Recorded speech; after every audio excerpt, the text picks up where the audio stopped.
Alors, bienvenue sur la chaîne Immigrants Ignorants Canada. Si vous êtes tout nouveau, tout nouvelle, vous savez quoi faire. Cliquez sur le gros bouton rouge, abonnez-vous. Cliquez sur la cloche de notification pour rester informé de toutes nos prochaines vidéos. Une information très importante et aussi très urgente après analyse et après avoir vérifié beaucoup, après avoir détecté beaucoup de problèmes dans ce genre. Alors, nous avons tout simplement créé une nouvelle thématique qui concerne le programme de gestion des finances. Pour tous les nouveaux arrivants qui vont venir au niveau du Canada, que vous soyez étudiant, travailleur ou bien résident permanent, il y a différents programmes de gestion des finances au niveau du Canada. Que vous le voulez, que vous ne voulez pas, vous allez utiliser ces programmes-là. Que vous le voulez, que vous ne voulez pas, vous allez passer par ces programmes-là. Surtout si vous souhaitez vous installer et vivre au niveau du Canada. Donc, nous avons créé cette thématique-là pour pouvoir partager notre expérience et aussi donner les différents points que vous devez savoir. Donc ça, c'est juste pour les débutants. Donc ne ratez pas, chaque vendredi, les thématiques sur les programmes de gestion des finances seront partagées sur la chaîne. Alors ici, dans cette vidéo, ça concerne beaucoup plus les étudiants. Donc les lundis et les mardis, vous savez qu'on partage rien que les informations sur les permis d'études ou bien les futurs étudiants ou les étudiants actuels au niveau du Canada. Donc là, je m'adresse beaucoup plus aux parents. Vous savez, le parcours du combattant commence toujours quand l'enfant a terminé son bac et puis on se dit, bon, qu'est-ce qu'on va maintenant faire pour l'enfant? On reste, on commence à réfléchir. Et c'est là où j'attire l'attention de tous les parents. Si vous avez déjà votre enfant qui a fait son bac, qui a terminé son bac, ou bien qui a reçu son bac, ou bien même qui va composer son bac, et que vous savez très bien que l'enfant est très confiant que l'enfant va réussir son bac, alors vous avez tout simplement l'obligation de commencer la procédure si vous êtes intéressé d'envoyer l'enfant au Canada. Il y a 5 étapes. Comme vous voyez cela, il y a 5 étapes. La première étape, c'est de trouver une école ou un programme de classe mondiale. Établissez un budget et voyez comment financer les études de l'enfant. Donc, ça veut dire, ce n'est pas quelque chose que vous allez commencer à programmer quand l'enfant a fini de composer ou bien qu'elle a reçu son bac. Non, c'est quelque chose que vous programmez bien avant. Ça veut dire, pendant que l'enfant est en train d'étudier et pendant que vous avez tracé le chemin là, que bon, je veux que l'enfant voyage. Qu'est-ce qui se passe? Je commence déjà à chercher toutes les informations que j'ai besoin. Je commence déjà à faire les inscriptions. En attendant, si l'enfant reçu son bac tout simplement, ça serait une opportunité de lancer une fois la procédure. Donc, c'est pour cela que j'attire l'attention de beaucoup plus des parents que des étudiants. Voilà les 5 étapes. Alors, on va aller étape par étape. Première étape, trouver une école ou un programme. Ceci n'est pas trop compliqué. Trouver un établissement, trouver un collège, trouver... Ce qui est compliqué, au fait, c'est de savoir dans quel programme de permis d'études. Parce qu'avant, quand tu venais étudier au niveau du Canada, il y avait seulement un programme dans ce permis d'études. Et il y avait d'autres programmes qu'on appelait le programme de permis d'études volet direct. Là, ça concernait rien que certains pays spécifiques. Mais cette fois-ci, le gouvernement du Canada a supprimé les permis d'études volet direct. Vous voyez un peu? Donc maintenant, il y avait maintenant un seul programme. C'était le programme de permis d'études volet normal. Donc tout le monde qui venait étudier au Canada passait par le même volet. Mais cette année, le gouvernement du Canada a introduit un tout nouveau volet, donc, qui s'appelle le programme pilote pour les étudiants en communauté francophone. Voyez, dans les communautés francophones en situation minoritaire. Donc ceci, ça permet tout simplement aux étudiants francophones qui souhaitent venir étudier au Canada pendant 2 ans. Après les 2 ans, auront accès directement à la résidence permanente. Donc voilà les genres d'informations que vous devez absolument savoir avant de savoir quel programme de permis d'études vous avez passé. Soit sur le programme pilote, soit sur le volet normal, tout simplement. Ensuite, il y a le programme d'études. Le programme d'études est très important. Vous savez, avec les mesures qui ont été prises au niveau du Canada cette année-ci, qui réduit drastiquement les résidents temporaires, vous ne voulez pas choisir un programme d'études qui ne sera vraiment pas en terme avec ce que le gouvernement du Canada recherche, ou bien même qui ne sera vraiment pas bénéfique pour l'enfant quand il va terminer ses études au niveau du Canada. Donc, recherchez les programmes plus en demande, les programmes qui seront en demande sur le long terme au niveau du Canada. Ici, on parle de quoi? On parle des métiers spécialisés, les soudures, cuisiniers, mécaniciens, plombiers. On parle aussi bien évidemment des professionnels de la santé, l'informatique, l'enseignement, la construction. Donc voilà les métiers qui seront toujours en grande demande au niveau du Canada. Voilà. Donc dès que vous avez pris l'analyse en cours, dernière analyse que vous devez faire aussi, c'est la province. Quelle province je vais envoyer mon enfant? Comment connaître si la province sera profitable pour mon enfant ou pas?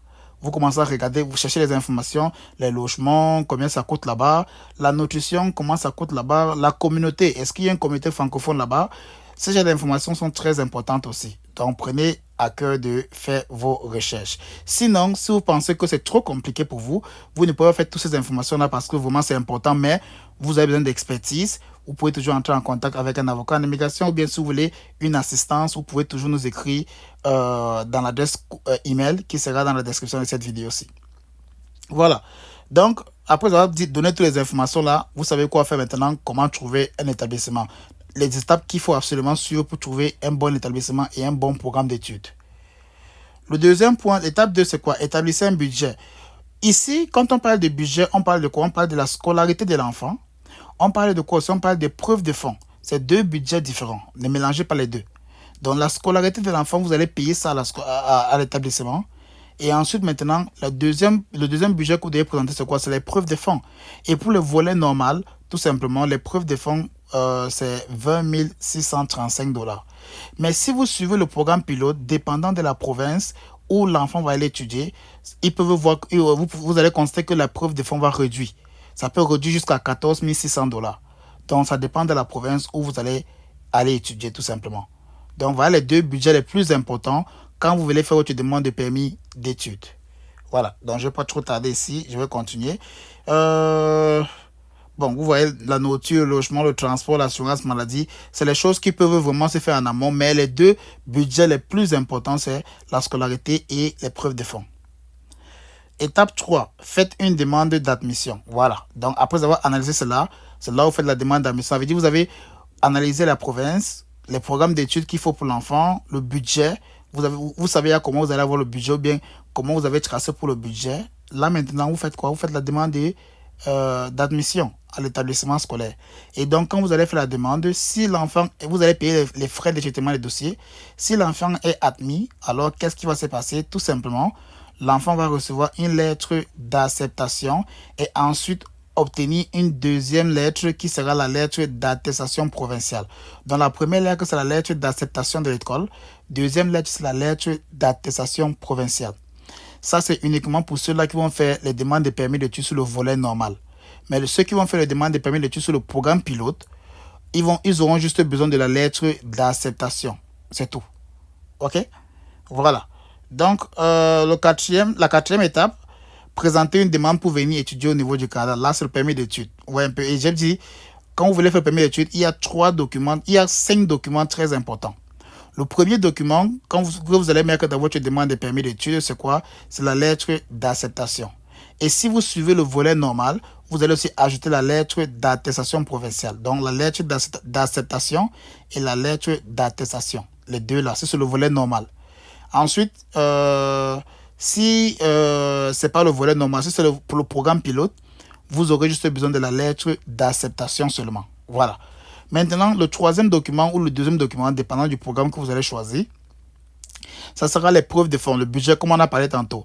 La scolarité, si vous avez à payer la scolarité, ce que les écoles et les établissements exigent maintenant, donc vous allez payer la scolarité la première année, ils vont vous donner un reçu. Dans le reçu là, vous allez attacher cela sur votre demande de permis d'études.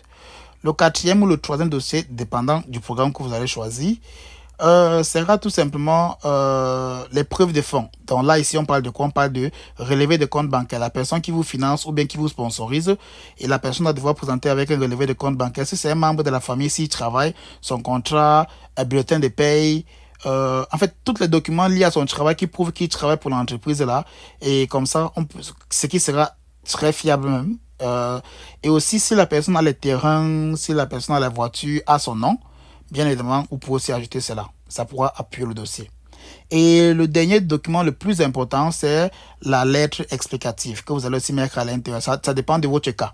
Que vous allez devoir expliquer les raisons qui vous motivent à venir étudier au Canada et vos ambitions après vos études, tout simplement. Voilà. Donc, dès que j'ai expliqué ça, voilà les 5 documents les plus importants. Et après ça, maintenant, bien évidemment, il y aura d'autres documents que vous allez attacher, vous allez ajouter à cela. Mais voilà les documents qui sont vraiment très, très cruciaux. Il pourrait y avoir, par exemple, le certificat de police qu'on pourra vous demander, s'il y a des choses là.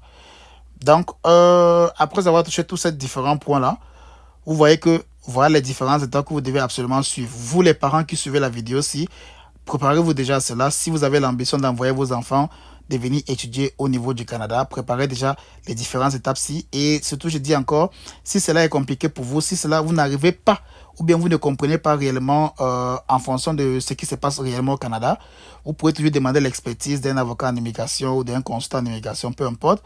Mais si vous avez besoin d'une assistance venant de nous ici, l'adresse email est dans la description, vous pouvez nous écrire et on va voir ce qu'on pourra faire aussi avec vous. Sinon, dernière étape, c'est préparez-vous à venir au Canada. Si tout a été confirmé, donc ça veut dire si vous avez que permis d'études, alors à ce moment-là, qu'est-ce qui se passe? Vous entrez en contact maintenant avec votre établissement scolaire pour dire, écoutez, j'ai obtenu mon permis d'études, donc l'établissement maintenant va vous assister à obtenir un logement. Ça sera encore préférable même et mieux si vous avez une personne au Canada qui peut vous assister avec cela pour vous trouver un logement facilement. L'établissement ne va pas se démerder pour vous trouver un logement moins cher. Ils vont trouver le logement qu'ils savent, ils sont en partenariat avec. Ils vont vous dire que voilà ce qui se voilà comment ça se passe. Parce qu'ils n'auront pas le temps de dire qu'ils vont chercher l'établissement, le logement pour vous.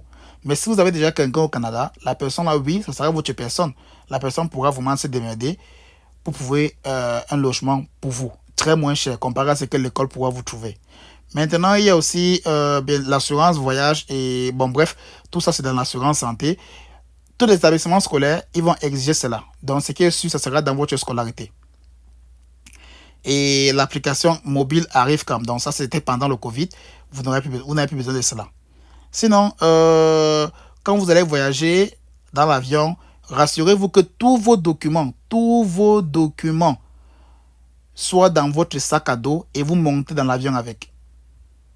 Tous vos documents, établissement scolaire, vos documents personnels, mettez dans un sac à dos et montez dans l'avion avec. Ne mettez pas dans vos bagages parce que vos bagages, ça va partir devant. Ça va même arriver au Canada avant vous. Vos bagages vont arriver même au Canada avant vous, si vous blaguez.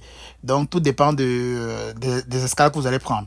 Donc, ça peut arriver que vos bagages arrivent avant vous. Donc, vous n'aurez pas le temps d'aller fouiller vos bagages quand vous allez arriver au Canada pour présenter vos documents. Voilà pourquoi vous devez mettre tous vos documents dans le sac à dos et dès lors que vous allez prendre l'avion, arriver à l'aéroport, vous allez simplement présenter les documents. Quand vous allez se confirmer, vous sortez, vous allez sur partir rechercher maintenant votre bagage et aller directement dans votre logement. Ou bien si vous avez quelqu'un qui va vous accueillir et aller directement à votre logement. Donc c'est un peu ça que je voulais partager avec vous, surtout les parents. Je dis encore, j'insiste beaucoup plus sur les parents. Parce que je sais qu'il y a des étudiants qui souhaitent venir étudier au Canada et qui sont en classe et composer le bac actuellement-ci. Et pour ceux qui ont le bac l'année-ci, bien évidemment, vous pouvez commencer déjà votre procédure.